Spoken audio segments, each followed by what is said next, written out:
بسم الله الرحمن الرحيم سبح اسم ربك الأعلى الذي خلق فسوى والذي قدر فهدى والذي أخرج المرعى فجعله غثاء أحوى سنقرئك فلا تنسى إلا ما شاء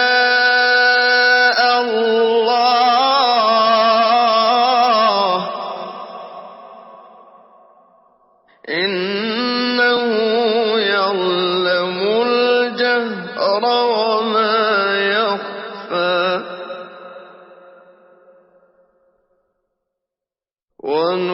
ونيسرك لليسرى فذكر إن نفعت الذكرى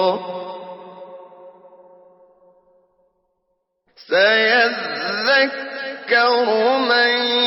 يخشى ويتجنبها الأشقى الذي يصلى النار الكبرى ثم لا يموت فيها ولا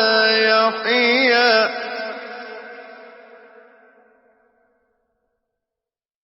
قد أفلح من تزكى وذكر اسم ربه فصلى بل تؤثرون الحياة الدنيا والآخرة خير وأبقى إن هذا لفي الصحف الأولى صحف إبراهيم